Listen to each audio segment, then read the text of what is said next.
বৌদি, দিদি,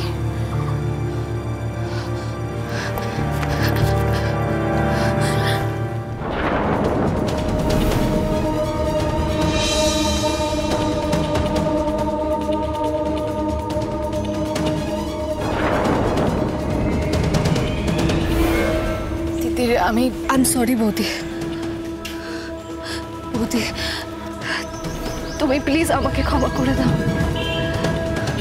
আমি জানি কালকে তুমি আমার জন্য খুব কষ্ট পেয়েছো, কিন্তু বিশ্বাস করো আমি সেটা চাইনি বৌদি। বৌদি, আমি এক মুহূর্তের জন্য তোমার উপর সন্দেহ করিনি, আর আমি সেটা করতেও পারি না। আমি চিনি তোমাকে, আমি জানি আর যাই হয়ে যাক না কেন তুমি কারোর সাথে মুখ লুকিয়ে পালিয়ে যাওয়ার মতো মেয়ে নও, আর স্পেশালি যেখানে তোমার কোনো দোষ নেই।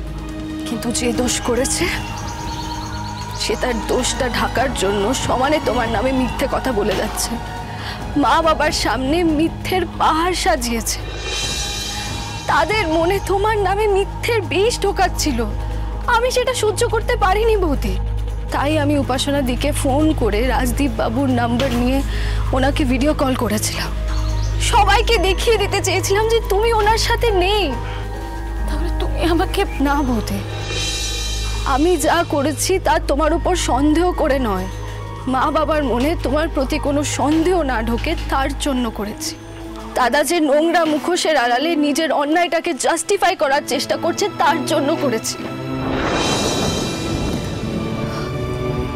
আমাকে প্লিজ ভুল বোঝো না বৌদি, প্লিজ। দিদি,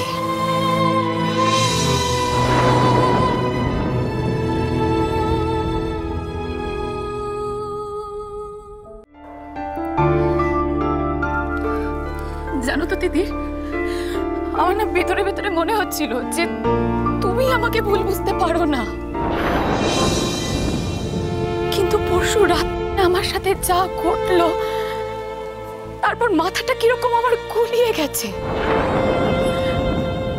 মনে হচ্ছে আমার গোটা পৃথিবীটা উল্টে গেছে। রাতারাতি সবাই আমার বিরুদ্ধে চলে গেছে, কেউ আমাকে বোঝার নেই। আর তারপর উপাসনার বাড়িতে যখন সুবীরের সাথে তোমাকে দেখি তখন আমি নিজেকে আর ঠিক রাখতে পারি না, তোমাকে উল্টো পাল্টা কথা বলে ফেলি, তোমাকে কষ্ট দিয়ে ফেলি। আমার ভুল হয়ে গেছে দিদি, প্লিজ আমাকে ক্ষমা করে দাও। না বৌদি, তুমি আমার কাছে ক্ষমা চেও না। আমার দাদা তোমার সাথে যা করেছে তারপর ওভাবে রিয়্যাক্ট করাটা খুব স্বাভাবিক। তুমি কোনো ভুল করোনি, কিন্তু এবার তুমি কি করবে? কিছু ঠিক করেছো? মানে তুমি কি উপাসনাদের বাড়িতেই থাকবে নাকি? না না, আমি তোমাকে একবার ওই বাড়িতে ফিরে যাওয়ার কথা বলছি না বৌদি, সেটা বলার আমার কোনো মুখ নেই। বাবা মা যাই বলুক, দাদা তো নিজের হাতেই সেই পথটা বন্ধ করে দিয়েছে। মা বাবা কি জানে তুমি আমার সাথে দেখা করতে এসেছো?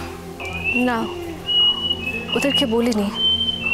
বললেই তো ওরা আমার সাথে আসতে চাইতো, তোমার সাথে দেখা করে কান্নাকাটি করতো, তাতে তোমার উপর একটা ইমোশনাল প্রেশার সৃষ্টি হতো, আর আমি তোমাকে কোনোভাবে চাপ দিতে চাই না বৌদি।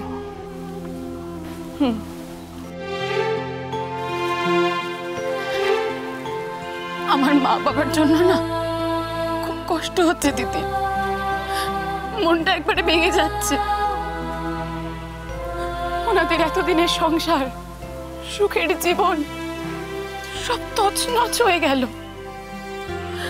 আমার নিজেকে কিরকম একটা অপরাধী বলে মনে হচ্ছে, স্বার্থপর বলে মনে হচ্ছে। আমি কি করব বলো দিদি? আমার ছাড়া কোনো উপায় নেই। ওই বাড়ির কথা ভাবলে সুবীরের অ্যালিগেশন, নোংরামি, চোখ রাগানির কথা মনে পড়ে যাচ্ছে। ওর থাপ্পড়ের আওয়াজটা এখনো আমার কানে বাজছে, আমার গা গুলিয়ে উঠছে। এরপর আমি কি করে ওই বাড়িতে ফিরে যাব বলো তো? কি করে? না না বৌদি, এই কথা তুমি মন থেকে বের করে দাও। তুমি একটা ট্রমার মধ্যে দিয়ে যাচ্ছ, আর তুমি যা করেছো তাকে সেলফিশনেস বলে না বৌদি, সারভাইভাল বলে। নিজেকে বাঁচানোর জন্য তোমার দুটো জিনিস খুব দরকার, সময় আর স্পেস। আমিও সেই স্পেসের চেষ্টাই করছি দিদি। উপাসনা আমার বন্ধু ঠিকই, কিন্তু সেই সঙ্গে সঙ্গে বসও বটে, তাই ওর বাড়িতে বেশি দিন থাকাটা ঠিক দেখায় না। আর ভবানীপুরের বাড়িতে থাকা সম্ভব নয়, কারণ সেটা মা বাবার পক্ষে সহ্য করাটা বড় কঠিন। আমি ওদের উপর বোঝা হতে চাই না, তাই চেষ্টা করছি নিজের মতো করে একটা ঘর যদি ভাড়া করা যায়। তুমি একা একা থাকবে বৌদি? তুমি পারবে? পারতে আমাকে হবে, ওই যে বললে সার্ভাইভাল। বেশ, তার জন্য কি কি সাহায্য লাগবে বলো, আমি তোমার পাশে আছি। থ্যাংক ইউ দিদি, থ্যাংক ইউ। চ্যাটার্জি বাড়ির মেয়েরা সোম থেকে শনি সন্ধ্যে 7টায় আকাশ সাটি ও প্ল্যাটফর্ম 8 অ্যাপে।